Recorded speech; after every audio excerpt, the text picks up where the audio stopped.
অমৃতগান চ্যানেলে সকলকে জয়গুরু জানাই। গুরু পূজা না করলে কিন্তু কোনো দেবতারই পুজো হয় না, এটা আমরা অনেকেই জানি বা অনেকে জানি না। সব দেবতার সিদ্ধ আসন কিন্তু গুরুই। পুজো পাঠ যতই করা হয়, ফুল তুলসী গঙ্গা জলে অনুশীলন কৌশল ছাড়া ফল হবে না কোনো কালেই। ইষ্টপদে না হলে জপ করিস বা কি, জনমভর করলেও জপ লাভ হবে ফাঁকি। গুরুর কাছে দীক্ষা নিয়ে ভাবছ মনে সবই হলো, তা নয় কিন্তু তা তো নয় নিষ্ঠাসহ যদি না পেল।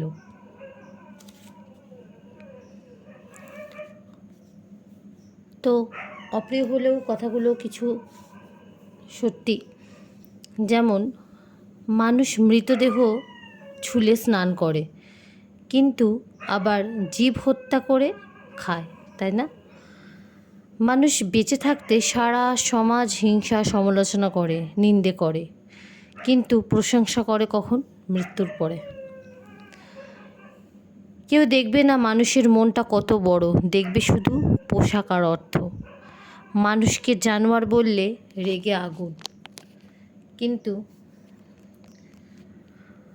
সিংহ বললে খুব খুশি। পৃথিবীর সবচেয়ে পুরাতন যন্ত্রের নাম ষড়যন্ত্র, যা যুগের পর যুগ সার্ভিস ছাড়াই চলছে, তাই না? ষড়যন্ত্র করা মানুষের বিরুদ্ধে। ছোটবেলায় শুনেছি, জোর যার মুলুক তার। বীরভাগ্য বসুন্ধরা ঠাকুর বললেন, বীরভোগ্য বসুন্ধরা কিভাবে ভোগ করব?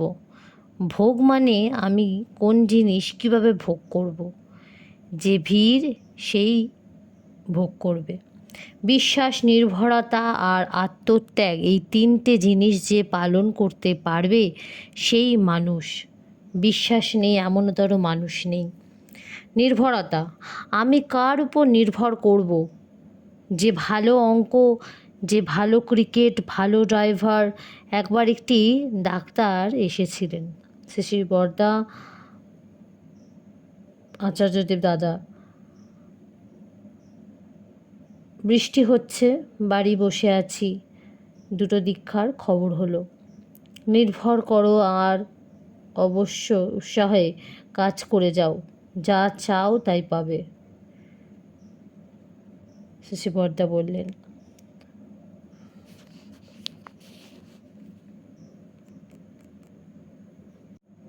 তো এক জ্ঞানী বাবা তার পুত্রকে বলেছিলেন, জীবনে তিনটি জিনিস মেনে চল। এক, ভালো খাবার খাওয়া। দুই, ভালো বিছানায় ঘুমোনো। আর তিন, ভালো ঘরে বসবাস করা। ছেলে উত্তর দিল, আমরা তো দরিদ্র, এইগুলো আমাদের দ্বারা কিভাবে সম্ভব? জ্ঞানী বাবা তখন বলেন, যখন প্রচণ্ড খিদে পাবে তখন খাবে, তাহলে যা খাবে তাই হবে সবচেয়ে ভালো খাবার। যখন কাজ করতে করতে ক্লান্ত হয়ে পড়বে তখন ঘুমোবে, যেখানেই ঘুমোবে সেটাই হবে ভালো বিছানা।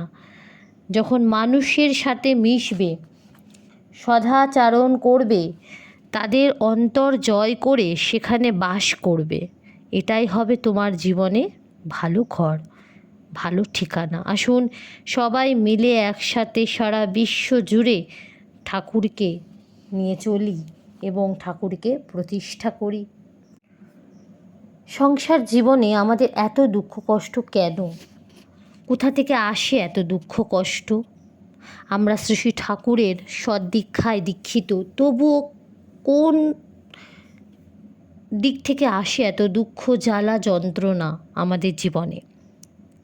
বলতে পারবেন কেউ? আমারও অজানা।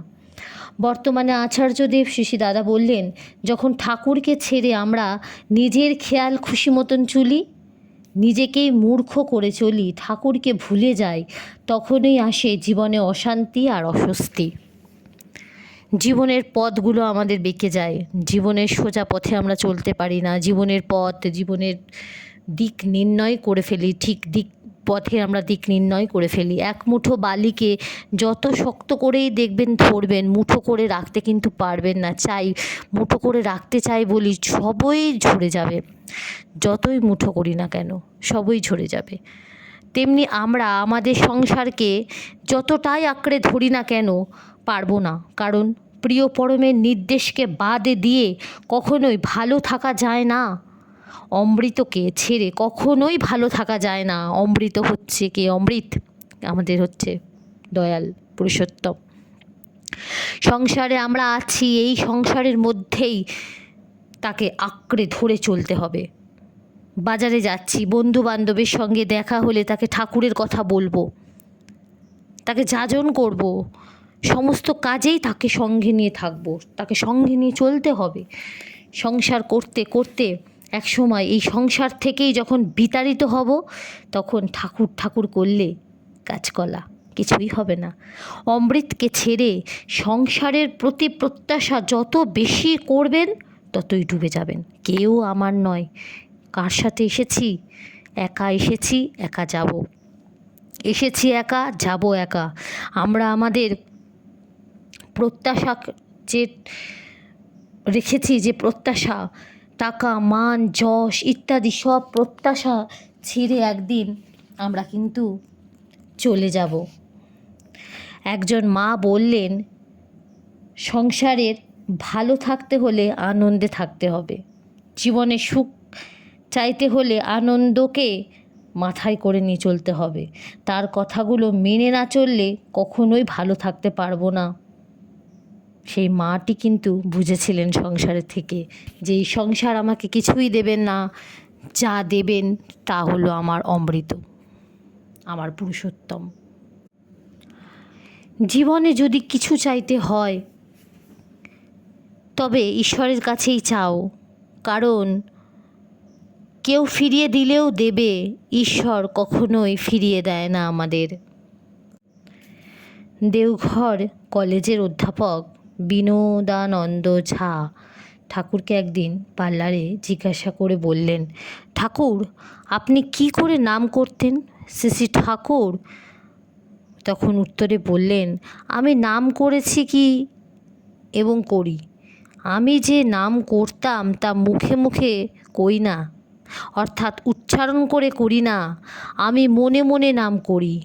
মনে মনে বলি বলেই স্নায়ুগুলো আমার উত্তেজিত হয়।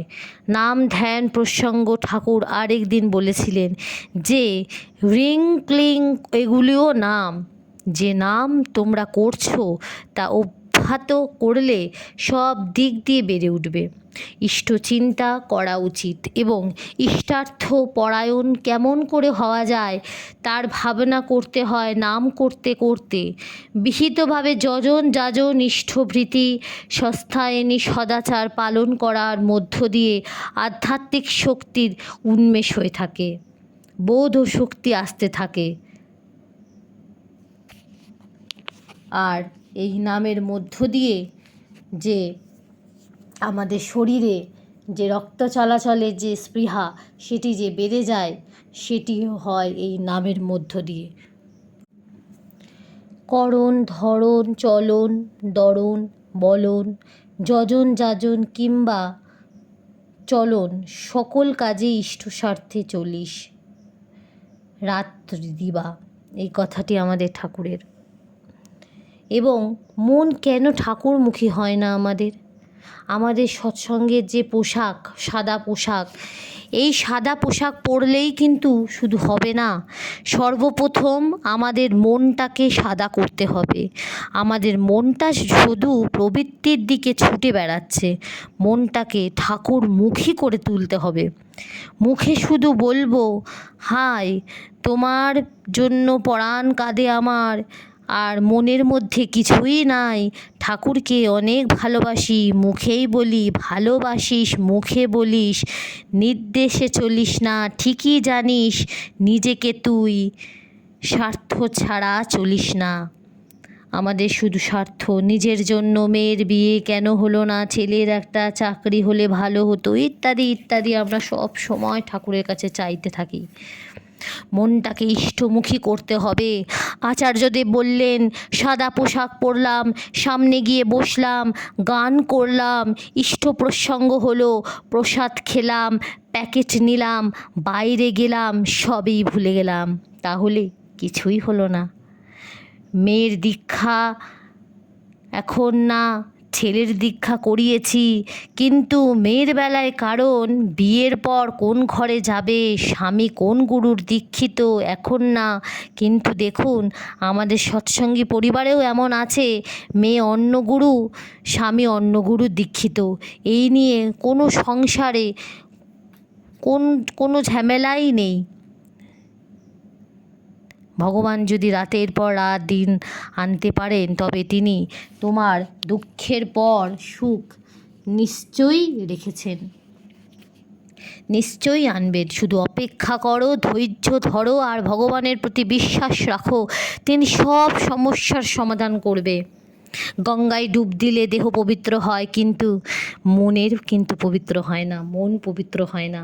মনকে পবিত্র করতে গেলে পরে মনের মধ্যে সবসময় ইষ্ট চিন্তা, ইষ্ট ভাব, ঠাকুরকে নিয়ে চলা, ঠাকুরের চলন বলন কৌশলগুলিকে সবসময় মনের মধ্যে এনে রাখতে হবে।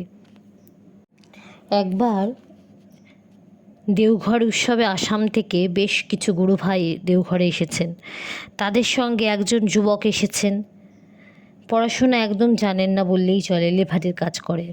শ্রী ঠাকুরকে প্রণাম করে পূজ্যপদ বরদাকে প্রণাম করার পরে বরদা জিজ্ঞাসা করছে, তুই প্রার্থনা করিস? বলল, না, আমি তো পড়াশোনাই জানি না। ছেলেটি বলছে, কি করে করব? তুই ইষ্টভৃতি করিস? হ্যাঁ করি। ইষ্টভৃতি কীভাবে করিস? যুবকটি বলল, পয়সা দিয়ে। পয়সা নিয়ে ঠাকুরকে বলি, নে এই নে খা, এটা আসামের ভাষা, নে এই নে খাই। শ্রী বরদার কাছে সেদিন যারা বসেছিল তারা দেখছি বরদাদা সেদিন তার চোখের অশ্রু ফেলছিলেন, কারণ যুবকটির ঠাকুরের প্রতি ছিল নির্মম ভালোবাসা। ঠাকুরের একটি বাণী, ভালোবাসার টান কর্মে আনে সফলতা, জীবনে উত্থান। ঠাকুরের একটি বাণী, ভালোবাসার টান কর্মে আনে সফলতা, জীবনে উত্থান। শ্রী ঠাকুরের কাছে সেদিন ভক্ত সংখ্যা কমই ছিল। একটি মা ছেঁড়া কাপড় পরে এসেছিলেন, তিনি সবার লাস্টে দাঁড়িয়েছিলেন। শ্রী ঠাকুর বললেন, আমার কাছে কিছু মানুষ আসে শুধুই নিতে, আমার কিছু মানুষ আসে আমার জন্যেই, আমাকে ভালোবেসে, আমাকে দেখতে। এবং সেই মাটিকে কাছে ডাকলেন। ঠাকুরের যে মনের যে ভালোবাসা আমাদের সন্তানদের প্রতি, তা কোনো দিনও কমবার নয়। কোথায় গয়া, কোথায় কাশী, কোথায় বৃন্দাবন, পিতা মাতা এই জগতে আসল প্রিয়জন। পিতা মাতা জন্ম দিয়ে করলো আমায় লালন পালন,